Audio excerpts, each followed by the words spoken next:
I'm not sure we want to even think about that.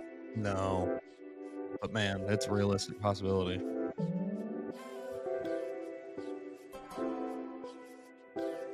This is The Joe Gaither Show on BamaCentral.com.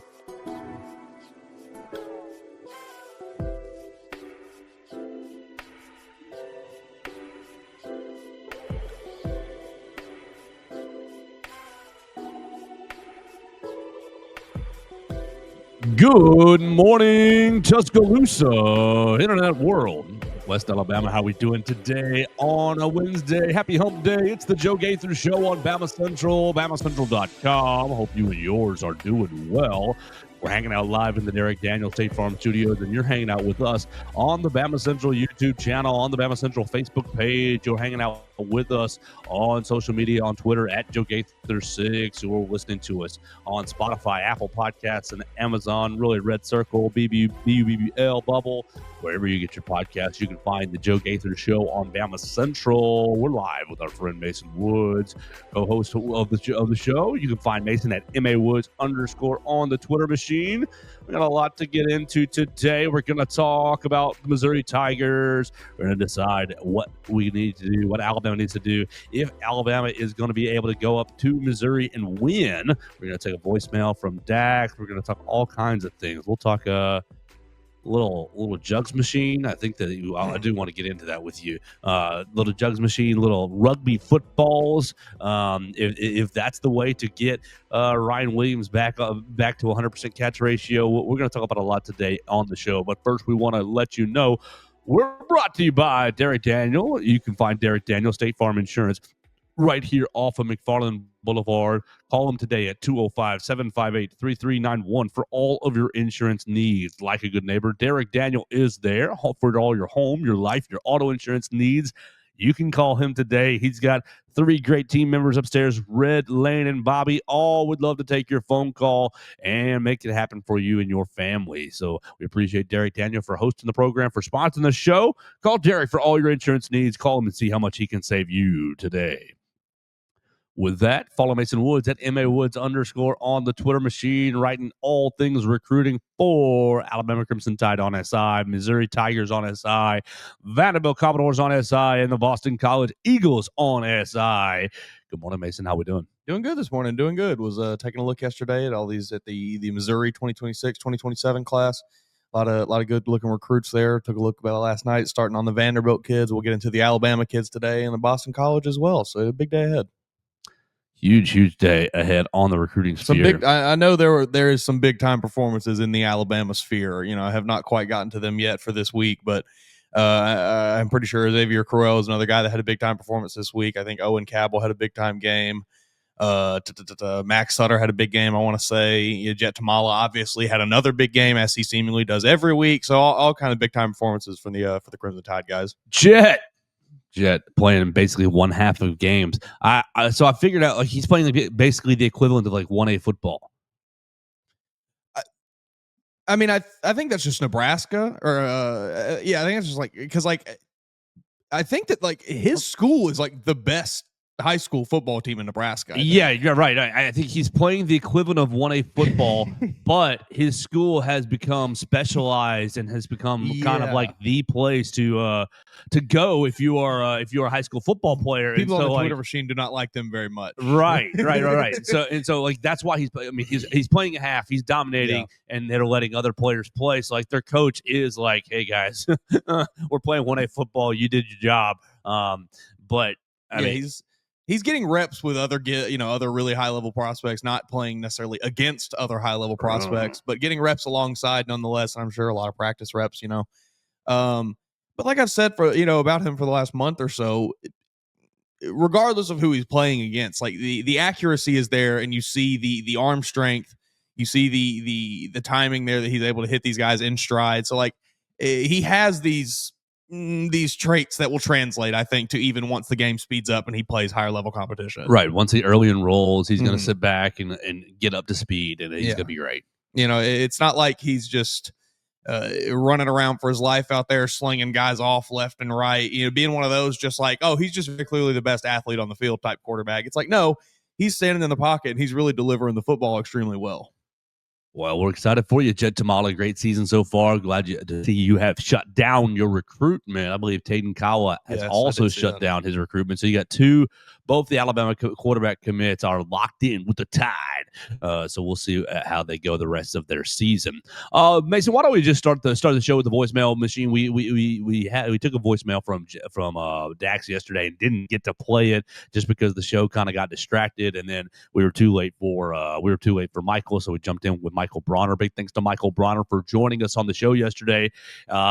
I know his audio went in and out, and so I apologize for that if you are a listener and you thought, wow, this is not very conducive or not very sweet on my ears. But I do love having Michael on. We can blame Apple. It's the AirPods. It's always the AirPods. Right. Absolutely. So I appreciate Michael joining us. If that wasn't an issue for you and you enjoyed it, then great. Awesome. What we will do is on Thursday have Joey Van Zimmeren. Joey Van Zimmeren of Missouri Tigers on SI, Big J journalist. He and Joey Dwyer, we had Joey Dwyer last week of Vanderbilt Commodores on SI. They're very similar in the sense that they do great work. They're actually Big J journalists. Mm-hmm. Yes, they're still students, but those two guys are actually doing great jobs. So I'm looking forward to hearing Joey's breakdown of the Missouri Tigers and kind of what he thinks about this schedule, what he thinks about Bo Pripula, how really the offense is going to try to attack Alabama's defense, and really how Missouri's defense is going to be able to try to hold down Ty Simpson, the Theismann, and really we'll see what Joey Van Zimmeren has to say tomorrow. Missouri Tigers on SI. But let's go to the voicemail machine. You guys can call the voicemail line at 205-462-7340, extension 800. We'd love to take your voicemails. Dax is always super positive with us. I did go back and forth a little bit on Facebook last night with some people that maybe were not so happy with me because I said, the ESPN ratings were second highest rated show ever. I also think I may have to not be fully on the Facebook commenter sides, but just like a touch. Okay, that's fine. But so I invite the negative side as well to comment, to call. It's fine. Mm-hmm. I can take it. I'll sit here and I'll smile, and you can say, Joe, you're a turd at 205-462-7340, extension 800. But here's what we got in the voicemail machine. It is Dax. We beat Vanderbilt. I'm so proud of the boys. We got, my dad's work got tickets through AL.com. Thank you, AL.com. The tickets were right behind the Vandy section. And I can confidently say that Vanderbilt fans belong in the SEC because holy crap, I despise them as much as I despise Tennessee and Georgia fans and Auburn fans and all the other fans. It was me and my mom and dad and a person who shall not be named, Joe knows, was there with me. And there was like an 8-year-old right behind us. And I had to turn around and tell him not to be like those Vandy fans about a quarter of the way through the game. Because, during that first quarter, really shaky, the Vandy fans, obviously were super confident, but they were cussing up a dang storm, dude. It was bad. They were trying to get in fights with the Bama fans that were right behind them. Not me. I don't get in fights. But now, Lord, them Vandy fans got to chill out sometimes because that was unwarranted. But, by the time the fourth quarter came around, they were dead silent. It's the first taste of success. Exactly. This happens all the time, It's fan base, a little new to the scene. They got their first hit of dopamine, and they want to let everybody know about it. In due time, they'll settle down a bit. We got one good win last year. We won the Birmingham Bowl. It's Pavia. It's the way that he permeates throughout the entire city of Nashville. That's right. We went to South Carolina and knocked out Lenore's. We're going to do it again. And then the fourth quarter came. Dead silent. By the end of the game, I was pulling out the Ty Simpson Queens wave. Said, bye-bye, Vandy fans. Get out of here. But, that first quarter, really shaky by the defense, allowed way too many rushing yards, but I think Kane Womack, like I said, went into his bag, and the defensive dudes really stepped up. I'm so proud of I really think that defensive performance against the run game was really what we needed to go against Ahmad Hardy. Yes. Ty Simpson looked, phenomenal as always. Mr. Heisman called it back in the summer. I am the conductor of the Ty Simpson train.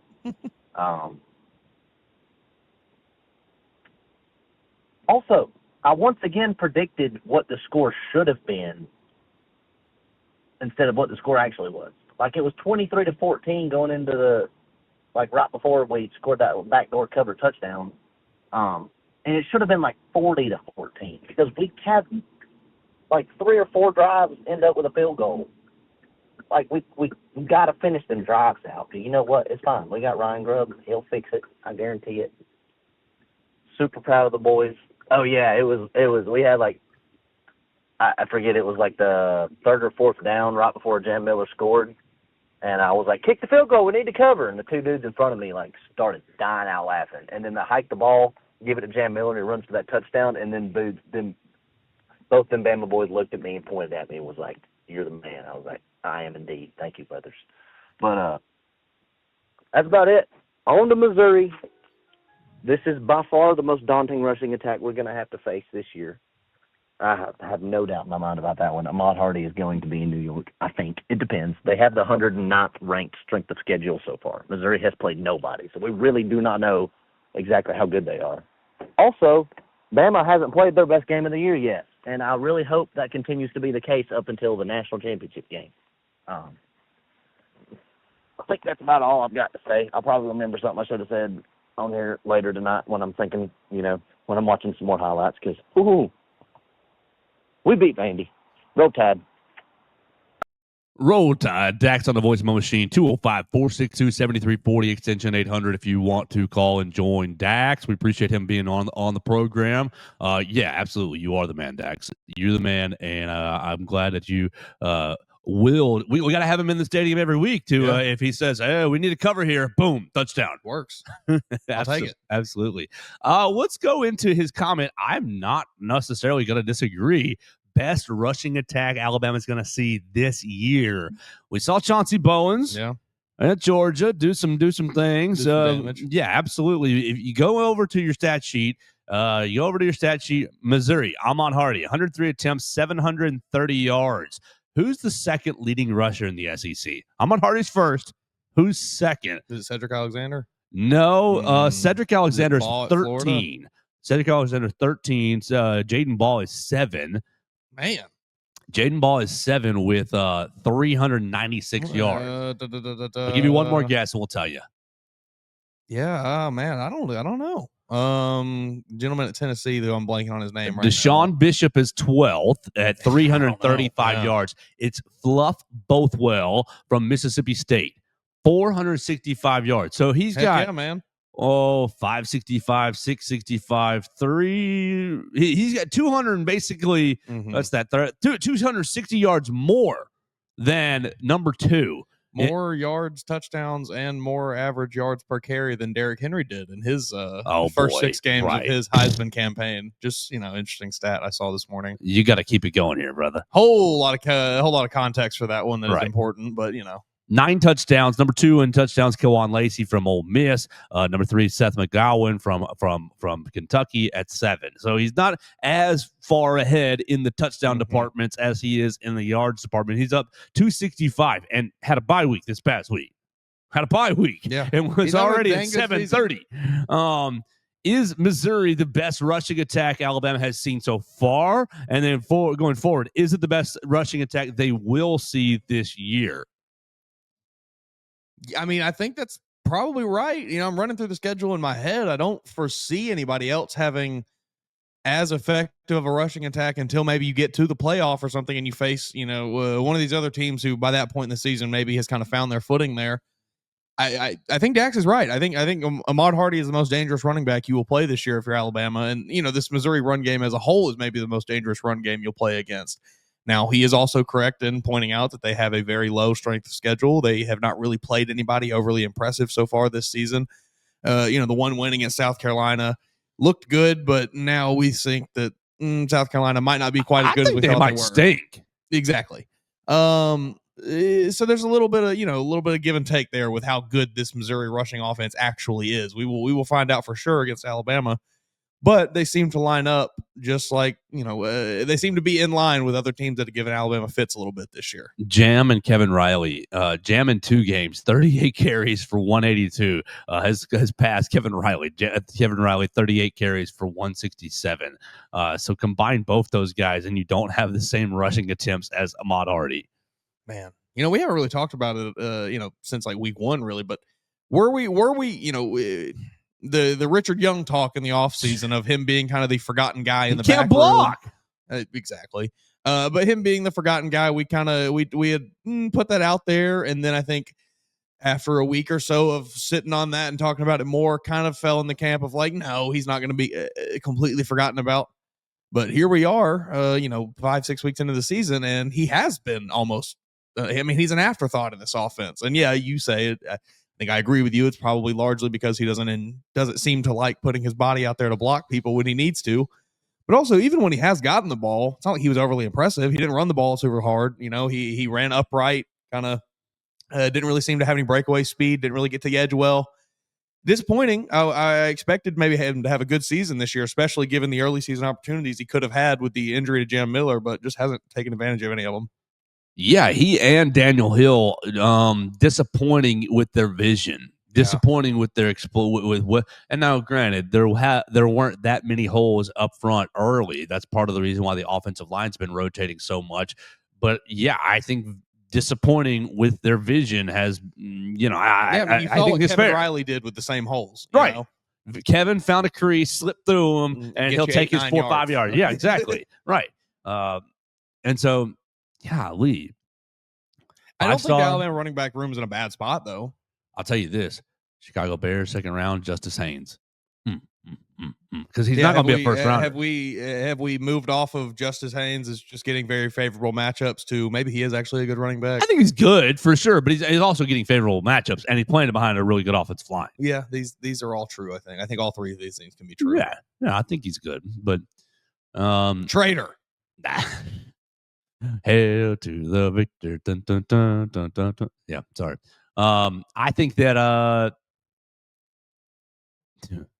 think Ahmad Hardy's a load. I watched the Missouri South Carolina game, and in the middle of the game, he gets one that's like, oh, this should be a 2-yard gain. The South Carolina guy comes and just gets him, and it's like, oh, this should just be a 2-yard gain for a tackle, and the South Carolina defender bounces off of him, earth-shattering hit. Right, and it's the South Carolina guy had good pad level, he was running downhill, and Ahmad Hardy just that poor guy did everything he needed to do to make that play, except for make the play. And he stopped his feet. He stopped his feet on contact. You got to run through the tackle a little bit. Ahmad Hardy just used him as a speed bump and had another 10, 15 yards that he found after contact. Yeah. You're not stopping Ahmad Hardy. You are merely maybe slowing him down. Your commitment to gap sound, to playing in your gaps, to holding your gaps, and to condensing and squeezing the gaps down has to be really, really high this week, because what I saw with Ahmad Hardy is if I get ahead of steam, I'm going to be real hard to tackle. But if you kind of keep me in the backfield, okay, you can get me before I get this motor going a little bit. So I think your LT Overtons, your James Smiths, your Tim Keenans, you're going to have to be really committing to your guys on the edge. Yanzi Pierre are going to have to be really committed to condensing the gaps and keeping him from getting a huge head of steam. I kind of weirdly feel like this, feels similar to this game about the way that I did about Vanderbilt. I don't know if they're necessarily the same team, but they feel almost kind of like they have similar strengths. Good run game, dual threat quarterback that has looked good this year. I wonder, if you're Alabama, do you, and this is, I don't know if they did this on purpose against Vanderbilt because they turned it around in the second half kind of. But you almost just kind of tell yourself at the beginning of the game, hey, he's going to get his. Ahmad Hardy's going to get his probably. We can't let Bo Pribula beat us with his legs. We can't let them beat us on the outside. We have to bottle up what he's going to get and just contain it as much as possible. Cedric Alexander got his long run, then you kept him bottled up the rest of the game. Diego Pavia, I think, broke off 1 or 2 decent chunks. You kept him mostly bottled up. I just wonder if you almost just sell out to say, hey, we're not letting a quarterback run beat us. We can eat these blows from Ahmad Hardy. Well, I mean, yeah, maybe so. He might be too good though. He's an incredible running back in my opinion. But I also don't think Missouri can stop Alabama's offense. I don't really see anybody. I mean, Damon Wilson's a good edge rusher. I think Toronto Pride's a good cornerback. I don't really see anybody on that defense matching up one-on-one with any of Alabama's receivers overly well. I don't really see anybody on that defense being able to get a ton of pressure against Alabama's offensive line. So I think Ty Simpson will kind of just be able to have his way back there and pick them apart all day. Well, this is a little transition because Ty was asked about their defense, and obviously he's very complimentary. He gave he hit all the highlights of the stars. Toronto Pride, as you said, Yeah. Damon Wilson and Zion Young. We'll find out a little more about those guys tomorrow. But I find this to be very, very interesting. Have you made the connection between Missouri's defensive coordinator and Kane Womack, Alabama's defensive coordinator? They spent some time together previously, did they not? Yeah, it's South Alabama. So Batoon and a little bit.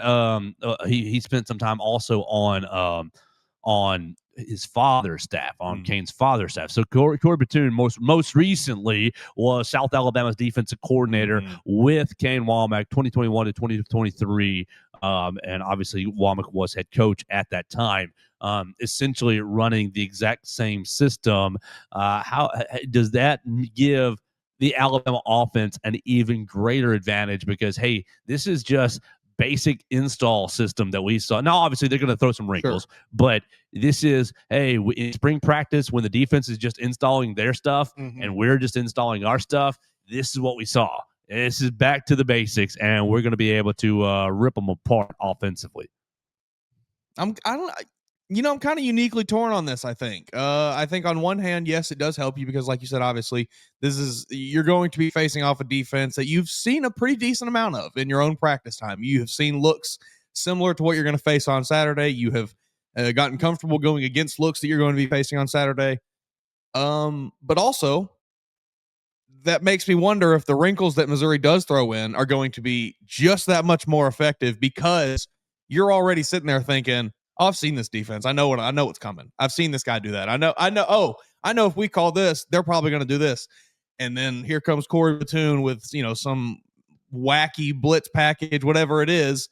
And here we go, Ty Simpson taking a 25-yard sack or something disastrous. I'm kind of in the middle there. I don't really know one way or the other. I'm going to lean towards it being maybe more of an advantage for Ty Simpson, because I think he has shown us up to this point that he's pretty good at dealing with just about anything the defense throws at him. But I am a little worried that maybe when they do decide to hit those little wrinkle plays, it could cause some problems for Alabama. Real heady player, Ty Simpson. Oh my goodness! Speaking yesterday in the Hank Crisp indoor facility, you can check all those out at the Bama Central YouTube channel. We had Ty Simpson, Bray Hubbard, Wilkin Formby, Justin Jefferson, and Ryan Williams. So 2 defensive guys, 3 offensive guys. I spent my time with Bray Hubbard and with Wilkin. Real heady guy. That's the sweatiest man I've ever seen in my life. Saw a picture of him yesterday, on my Twitter. He sweat on us. He has to sweat gallons every practice. He said that part of his morning routine is to just sit there and drink, get water or Gatorade, electrolytes, just Pedialyte, because of how much he sweats. Fair enough, man. He said, "I'm combating it with my diet and exercise." But Ty Simpson owning the sacks that he had in this past week's game, he took 4 sacks, and really, I think at least 2 of them, maybe 3 of those sacks were on Ty Simpson. He owned all 4, and that's just being a quarterback. Oh man, they're gonna do better for my guys. Great. I mean, good on you, Ty. Fall on the sword. NFL GM's eating it up. Right. He gets outside of the pocket on one of the rollouts and just waited, and took a sack. You just got to throw it away at some point. What I think that because he was not perfect in this last game, really good, really good. I want to make that clear, but not perfect. That he's going to be more cognizant of making sure I get the ball out. I don't take any sack. If I take a sack, it's definitely on the offensive line because they olayed somebody, and I just didn't look out. Got hit in the back. Yeah, I think some of his struggle on Saturday contributed to those late sacks because you get the early interception and then maybe he's hunting for plays a little bit later in the game, and it leads to you holding the ball a bit too long. But like you said, I think Ty is the kind of quarterback to maybe address those things quickly and kind of nip them in the bud. Have you looked at the turnover margin at all? Alabama +9 right now, leading college football +9. 1 turnover lost, obviously gained 10 turnovers. We got 2 this past weekend. Yep. I wonder if 3 this past weekend, right? 2 stat broadcast messed it up. Boo! 2, right? You have the Justin Pavia threw 2 picks and fumbled once, didn't he? No, the pick to Zay Mincy was called back for defensive holding. Right. All right. Fumble for Justin Jefferson, recovered by Tim Keenan, interception from Keon Sabb. Yeah. Zay does get the interception, but he was called for defensive holding. The stat broadcast folks at the University of Alabama are less than stellar. When's the last time you've been in the press box? When's the last time that you were there? I don't know. I think I went to a basketball game last season, maybe season before. Well, in basketball, they're really good. Yeah. They're bad, but it's been a while since I've been to a football game. It's chaos on the back row. It's chaos in the back row in Bryant-Denny Stadium. I believe it. It's what number was that? Who is that? What yard line was that? I do recall hearing that. The pass, scuttlebutt. Run. Was it a pass? Was that a run? What was that? It is overwhelmingly distracting, and I know this is probably inside baseball and people don't care. And I'm sure that if anyone's listening to this that's in the press box, it relates. And if any powers that be, they're probably like, "I wish you wouldn't complain about this." But it is they're all talking on headphones, like with a little microphone to each other, so that they can tune out the zero outside noise that's because nobody's really talking in the press box anyways. But I think their headphones are way too loud, and so they don't realize how loud they're being. Was that a pass? Pass. Well, anyways, they wrote down that they didn't change it. They didn't change that third turnover, and I'm wondering if this 10 turnovers gains. I'm wondering if they just took the stat broadcast. I don't know. I have to do the actual math. But Alabama's defense, you got your +9. Pretty good. The main reason I brought this up is, what do you think Missouri is in turnover margin? Oh man, I truly do not know. Yeah. 130 some odd teams. I'm going to take a guess. Yep. +6. +6 would be awesome.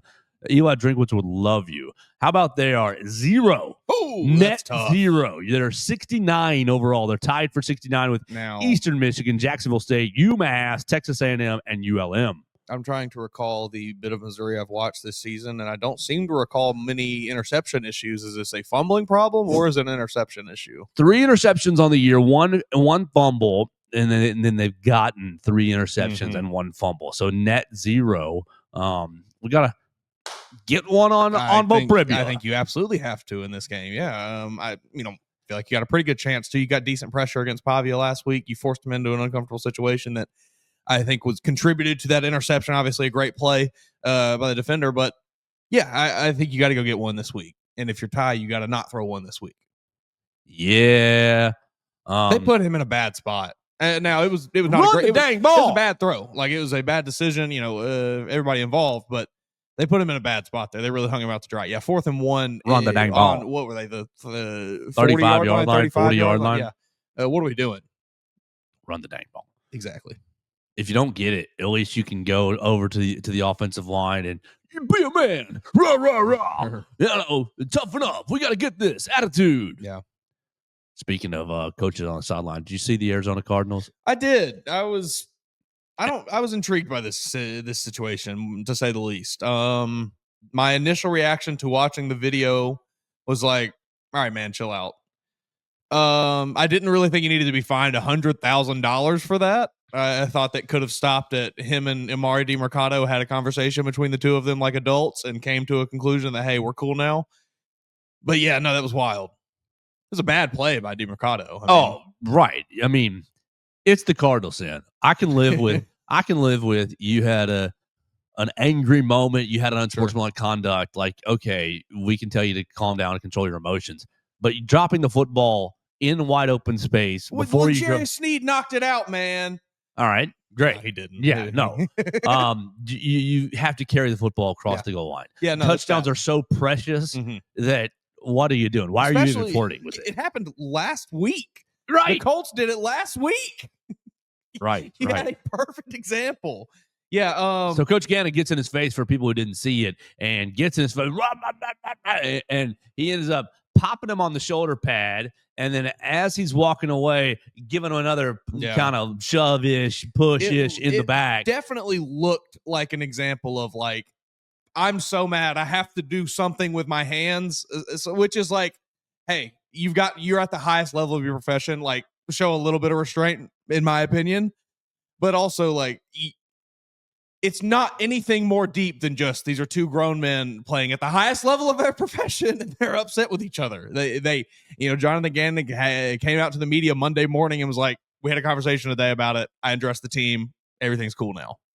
That's where it should have ended. Yeah, he didn't grab him by the face bat. It's not like he poked him out on the sideline or anything, yeah.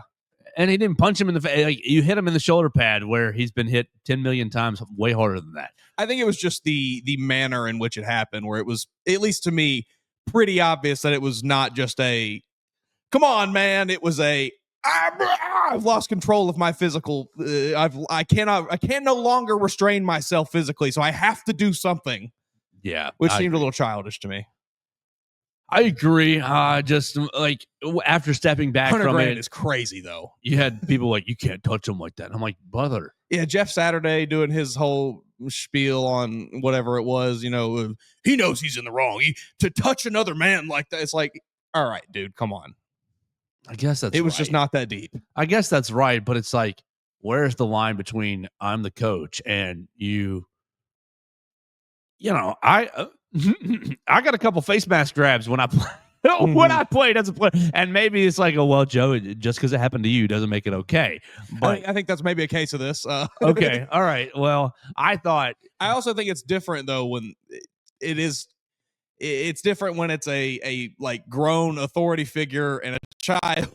It is two adult men who are both professional. Like, Eddie Mercado is a professional, just like Jonathan Gannon is a professional. Jonathan Gannon has been a bad football coach up to this point in his career. Oh, sure. Like, it's not like it's Amari DiMercado talking back to Bill Belichick or something. It's, I don't know. You have not garnered enough respect yourself to carry this, like, Well, but all that to say, $100,000, crazy. Mixed emotions on this side of the aisle. $100,000 is crazy. Yeah, that is nuts. It just really, and they're gonna get fired anyways. All it needed to be was he goes to his Monday press conference and says, just opening statement. I woke up, whatever. I realized the situation with Amari got out of hand a little bit. We talked about it. I addressed the team. We're good to go now. On to the next week. That's all it needed to be. On to next week. Let's see. Cardinals are, just for reference, 2-3. So maybe he doesn't get fired, but that's the start of a spiraling spiral. Because I think are they in the process of trying to get a new stadium or something at some point, or something, maybe a new practice facility or something. It's like Kyler Murray. He was asked about some new development within the facility, and he was like, I hope I get to see it. Things are not looking good. Things are not looking great in Arizona.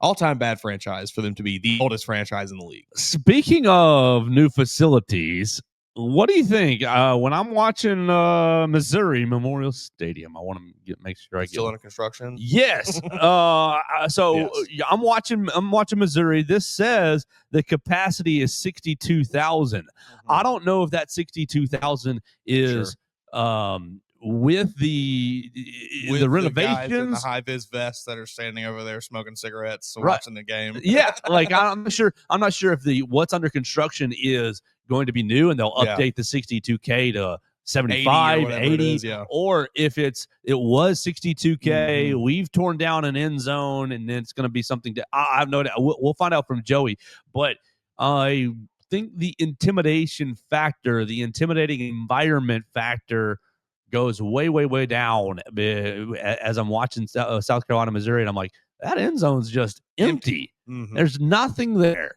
So certainly makes it a bit easier to operate. and I think it could also play, to the other side as well, though, overlooking them a bit. Yeah, people are talking. This isn't a trap game. They're a ranked team. They're undefeated. That means nothing. I'm like, it's not It's a name thing. Right. It's we're going to Missouri. We beat them 34 to nothing last year. Well, you beat them 34 to nothing, and they had ninth string quarterback. Right, and Luther Burton barely got a reception. Couldn't get the ball out. He was checked out by that point in the year. But yes, at that point. Yeah, you played a very hobbled Missouri team last year.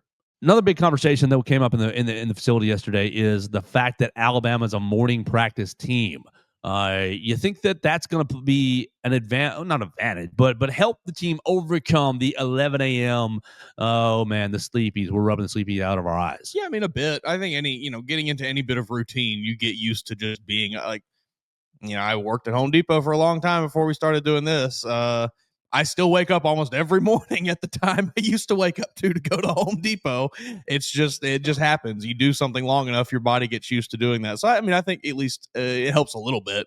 If guys are up this early every day, they'll be ready to be up that early on Saturday. Well, we'll see. Okay, so Kevin Coleman Jr. is 6th in the SEC in receiving 39 receptions, 386 with 1 touchdown. Really, I think this becomes. Does last week's game, does the Pavia Cedric Alexander game serve as not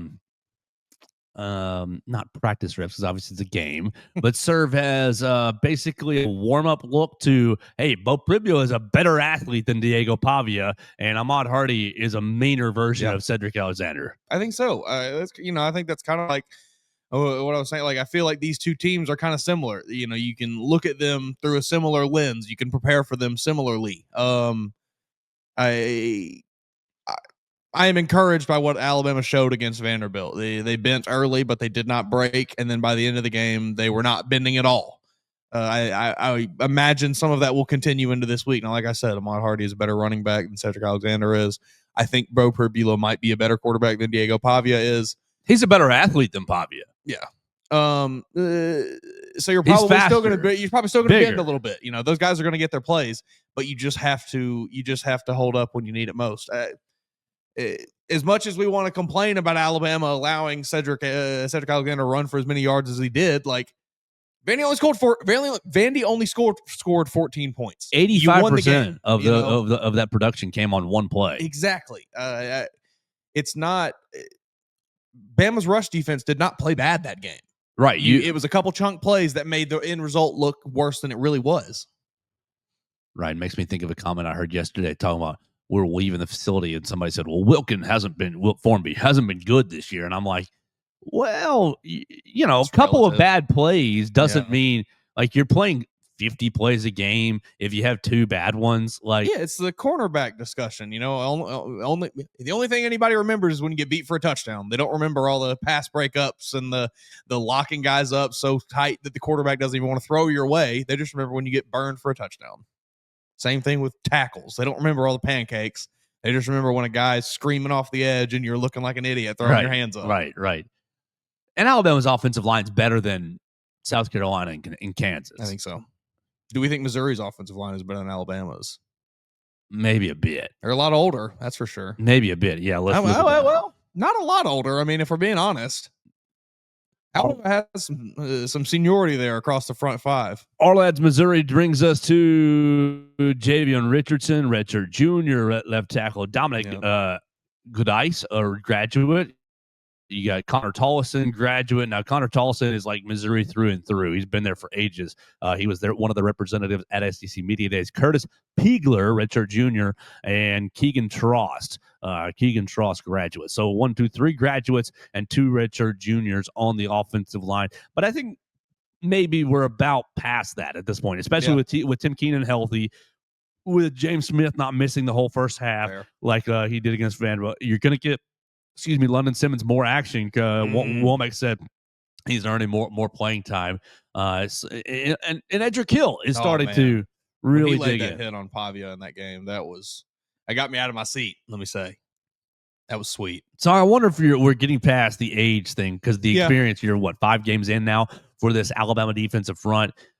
I still like Justin Jefferson won the Bednarik Player of the Week this past week.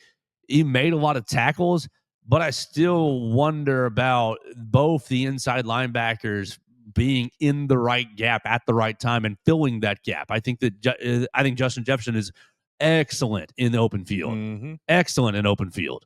But like in the trash, can he navigate the trash? Can he navigate the traffic inside in between the tackles? He's a linebacker that does the safety things really, really well. Like I don't know that he does the linebacker things all that well. Yeah. Did you see Will Miller's story yesterday? I did not. Will Miller's story was basically asking about Justin Jefferson's mindset when a quarterback escaped the pocket. He said, "Murder, death, kill." Isn't that a band? Isn't MDK? Isn't that a band? News to me if they are. Well, but I tell you what, Justin, I haven't seen that this year. He did this on Saturday. 14 tackles, got a sack, forced fumble. 90% of them were in open space. Yeah. He doesn't run up and fill holes. Got to shoot the gap, man. He catches guys. He receives tackles. He does not go hunt for tackles. Yeah, agree. No disagreement there. He plays linebacker like a safety. There's a reason he's the highest graded coverage linebacker in PFF. I think there's still big room for improvement right there. And when can we see one of these freshmen? When can we see one of these young guys? Give me redshirt freshman / sophomore Caden Jones. Go in there and get your helmet scuffed up, buddy. Go hit somebody. Yeah. You have to have one of those guys. He doesn't necessarily have to be your full-time starter playing every snap, but you got to have one of those guys in the rotation. QB Reese, big thumper. Yeah. Just boom. Just to make the offense respect you. How do you feel about Deontay getting more reps as an edge rusher? I like it. I think it, speaks to his level of health and how comfortable he feels with his knee. I believe we saw him without the knee brace once again this past weekend. Yeah, last couple weeks. Yeah, so I think he just, continues to feel healthier and healthier, and I like to see them moving him around and getting him into more favorable situations just to maybe put him on a quarterback, because I think he's a guy that can he's not going to miss a lot of tackles when he gets to a guy. So yesterday we were talking with Michael Bronner about the Caden Proctor packages, and we talked about it being a parade of elephants. And my man Tony Sakalis likes the trunk package. Oh, that's good too. Yes, but they said yesterday they call it crispy because Krispy Kreme. What was the cologne at SEC Media Days that Caden Proctor? Oh man. That Dax said Dax and Theo made fun of me because they said the name that I came up with was not good. They said the name I can't remember it now. I'm just two headlines here that I'm pulling up. Caden Proctor says he owns over 170 bottles of cologne, and then the second one, Caden Proctor wearing Audemars Piguet cologne. Yeah, I can't remember. I came up with a very bad cologne line. I'm vaguely remembering, and I just can't remember what it was. Right. Theo or Dax will trigger me, will remind me. They both said it sounded like maybe they said it sounded like contraceptive is what I think is what it was. It was my nickname. So, but crispy, we like and Ty in front of the media is getting. We talked. You said it before. Mm-hmm. Getting more and more because he goes. I don't think that's really the name of the package. No, it's not. Because he's just making fun of his buddy. Yes. He said, we call it crispy. Oh, you do? And I don't know that Nick Kelly picked up that, and maybe he did. Yeah. Picked up that I think Ty was BSing. Ribbing him a little bit. And he goes, yeah, we call it crispy for all the Krispy Kreme donuts he likes to eat. Don't tell him I said that. And he smiled. It's like, of course he's gonna see this young, of course. But now we're gonna call it the crispy package. The crispy package. That's good. That's fine. I can get down with that. Yeah. It's a little misleading, I feel like. That's certainly not the first adjective that I think of when I think of that package. No, that sounds clean. That sounds maybe that's what makes it work though. Is you call crispy on the field, everybody's like, what the hell's going to happen here? And then you throw the ball out to your 360-pound lineman, and he barrels for a touchdown. Hopefully, yeah. Ryan Williams comes off, Jackson Lloyd comes on, and crispy it is. We got to find a way to get all the offensive linemen who have had really considerable playing time this year on the field at the same time. Coach Grubb, please. I would just love it so much. I think that would be amazing. You split tie back out wide because you can't take the quarterback off the field. We're going to decoy all this. You know how they do with the Wildcat. They use the quarterback out there and he just does nothing. Yeah, just stand there and watch. Oh, you're gonna have the crispy package where Caden throws over to Ty. What's with everybody airing out Caden Proctor's meal habits? Oh yes, thank you for that. Thank you for triggering that. What?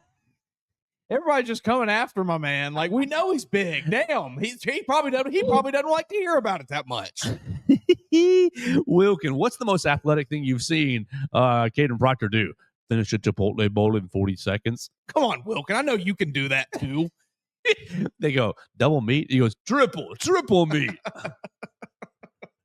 I not a Chipotle fan. I'm a Moe's guy through and through, but I think I can meet you right there, Caden Proctor. 40 seconds from Moe's bowl. I'll take it down. Oh my god! Like I'm at least like I could eat. We love to eat on the Joe Gaither show. It's all about the utensil too, though. You know, spoon, big spoon. Caden's got him a personal spoon. I bet that he's bringing with him. The other day, I've got a lot of cake in the fridge, thanks to all the friends that have dropped them off. I was in the drawer. I was like, oh, a spoon, just scoop off a couple pieces, put it back in. And I reached and I was like, oh, that's a serving spoon. That's not a dinner spoon. Roll Tide.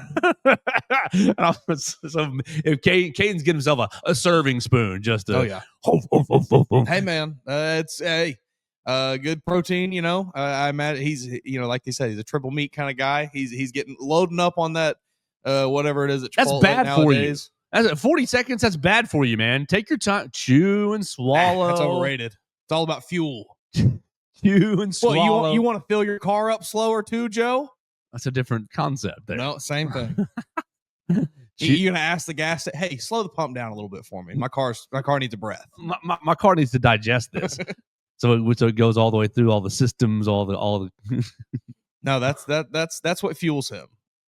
We got to focus on somebody else's eating habits. So I do feel like Caden Proctor's getting a little too much of it. This is not the first. We obviously the discussion about his weight is going back 2-3 weeks.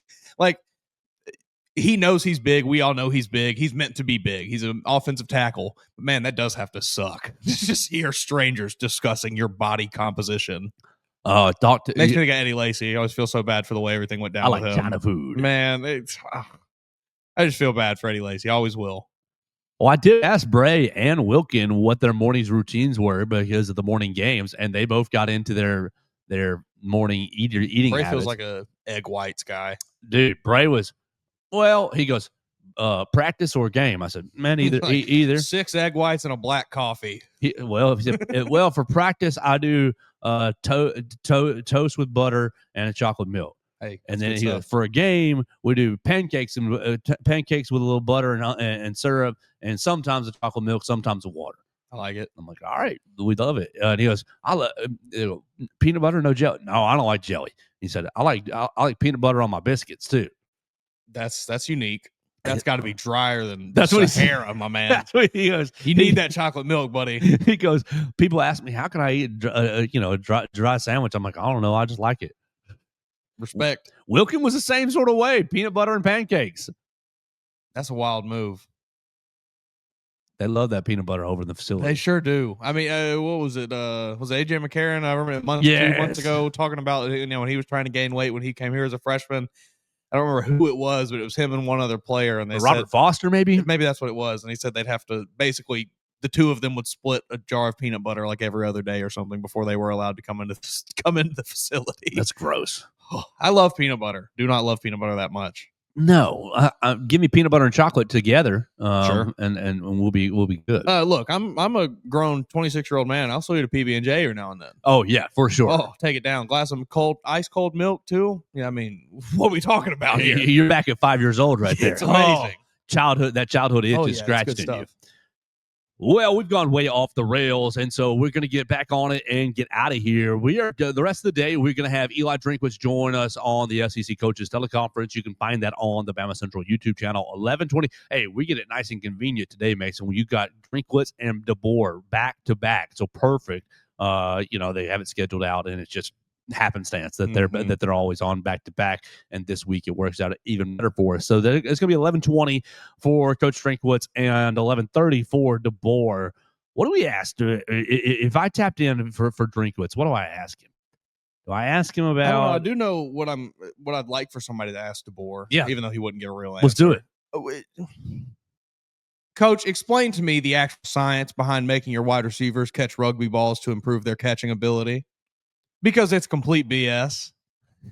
Ryan talking about, I just got to focus more. And yes, Ryan, you just have to focus more. You catching rugby balls is not going to do anything except change the way you approach to catch a football, because your muscle memory is going to feel a little bit different when you catch that ball that's a little bit smaller. Well, don't you think it's about catching it with your hands? To catch a rugby ball, but don't you think it's about catching it with your hands and not if you're Ryan Williams, your body, catch it with your chest in the clip we saw. Ugh. You see that at least once a football season from some team. It's always so stupid. Hey, we're going to teach our guys to catch by giving them a larger, more rough feeling ball that is somehow, I guess, harder to catch. It's very strange to me. Just, I don't know. It's a concentration thing. It's not a skill thing. He knows how to catch the football. He just, seemingly at least when you watch him, he's a little scared to take a hit sometimes. And he maybe is thinking about that yards after catch a little too much. The larger football or the larger rugby ball, is it harder, more difficult to catch because it's larger and coming at a high velocity? And you got to get your hands out and give yourself some room to brace it in, I guess. I said this off air. You need one staffer out there with a jar of Vaseline, just greasing up footballs, sending them down the jugs machine at Ryan. Yes. We're talking max. I want that thing cranked up to 10. You break the knob off if you got to. Ryan, you're catching 300 passes off the jug machine today. Dunking them in canola oil. Yeah, that's what we need. That's the only thing. That's the only kind of thing that would really make a difference here. Just sitting there taking reps off the jugs machine is not changing the way that you concentrate.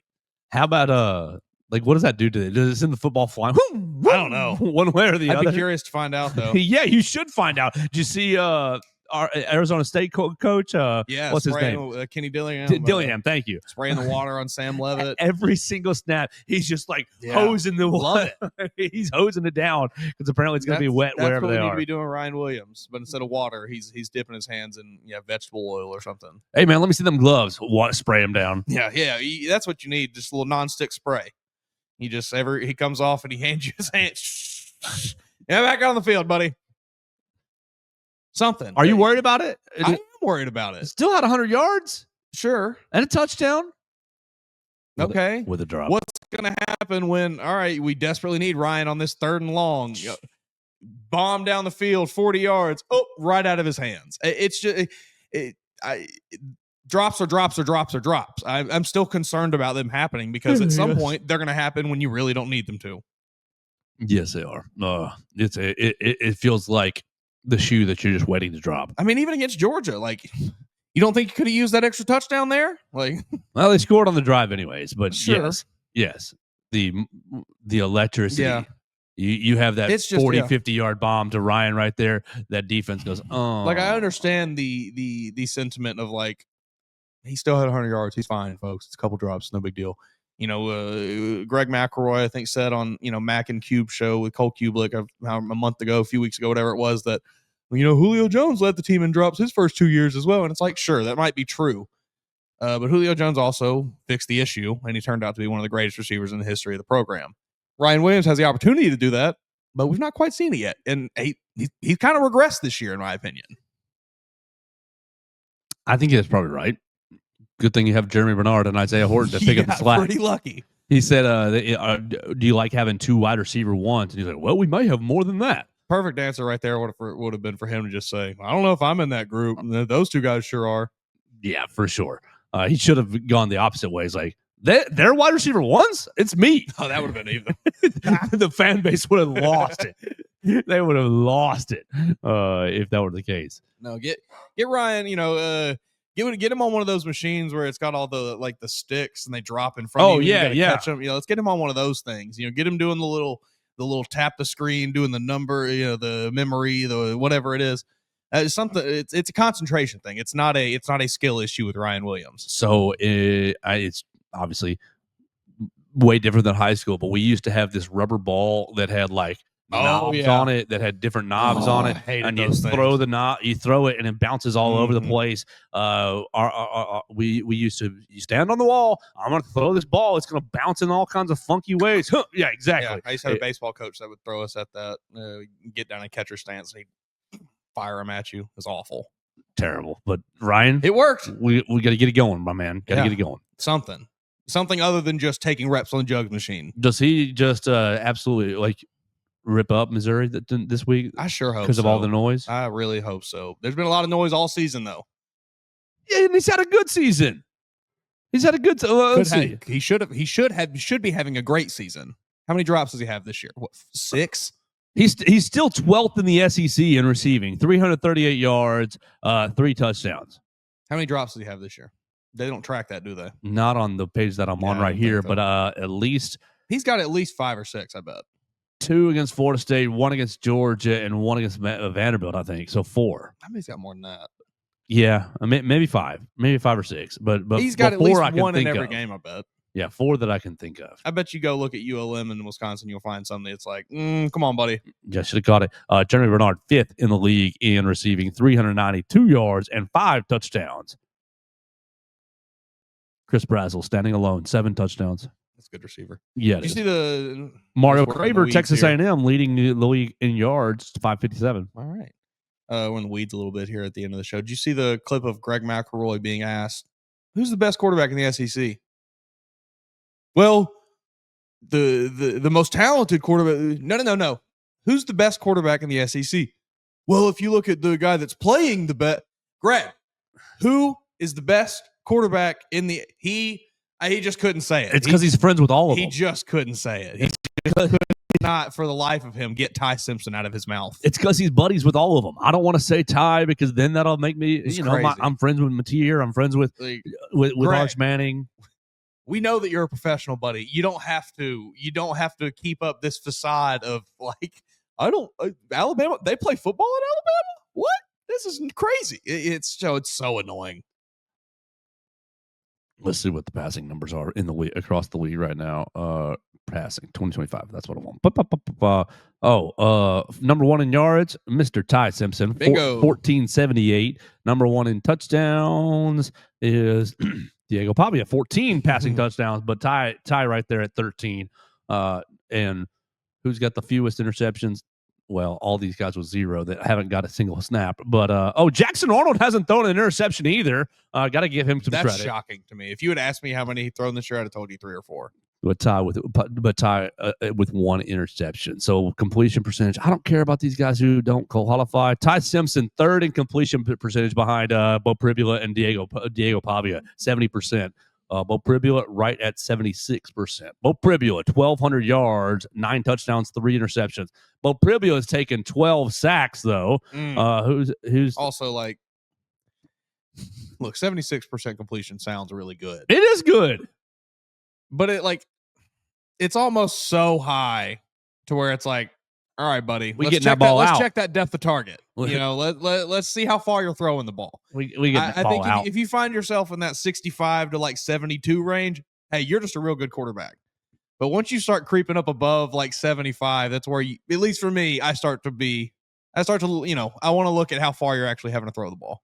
Bo Pribula, 4th in the league in sacks taken behind Jackson Arnold, 20, Blake Shapen, 16, Lenoris Sellers, 14. Man, did you see Auburn offensive tackle Chaplin that they paid all this money for this offseason, transferred in basically to be Jackson Arnold's protector. He has been responsible for, I don't know what the exact number is, but an alarming amount of false start penalties this season. Ooh. Come to find out, he has a hearing problem. Oh no, I did. I didn't click on the tweet, but somebody asked you freeze about it. Yeah, we got his hearing checked, and there's a problem. So we'll have to do something. I'm just sorry we put him in such a bad situation all this time. How did you not figure this out up to this point? We're Hey, Coach, I can't hear the snap through count. the year.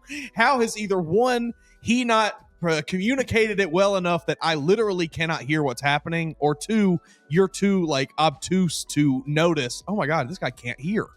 It's crazy. I feel horrible for the poor guy. We're going on been thrown two. to the wolves out there. A whole Auburn fan base hates his guts. He can't hear. We're going on set go. Huh? Like, he can't hear. It's crazy. I got to play right tackle because my ears down. That's wild. I don't know. I don't know what they're doing. Hugh Freeze did not go into any more detail from what I saw, other than there's a problem. I think that was like verbatim what he said was just, yeah, we got his hearing checked and there's a problem. So we'll see what they do to address that, I guess. But just interesting. Continue to paint the picture of this season for Auburn, I guess. War Eagle. All right, so let's get out of here for the day. We want to thank Derek Daniel for sponsoring the program. You can call Derek for all of your insurance needs. I want to thank everybody who has jumped in and joined us on the comment section, positive or negative. I want to thank everybody who's joining us on the voicemail machine, 205-462-7340, extension 800. If you are looking to get your voicemail prediction in for Friday, just want to let you know, I'm going to be out of town on Friday, so we're going to record Football Friday Thursday midday or so. We will still have full 5-episode week, but we're going to be recording Friday's show on Thursday afternoon to run it for Friday morning. You can call at 205-462-7340, extension 800. We'll get out of here for the day. Pay attention to the Bama Central YouTube channel. You will see the SEC coaches teleconference with Eli Drinkwitz and with Taylor DeBoer.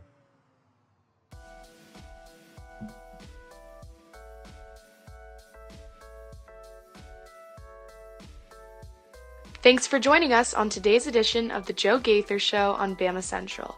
Keep up with Joe on all his social media pages at Joe Gaither6. Subscribe, rate, and review the show on Spotify and Apple Podcasts, and be sure to read us daily at BamaCentral.com.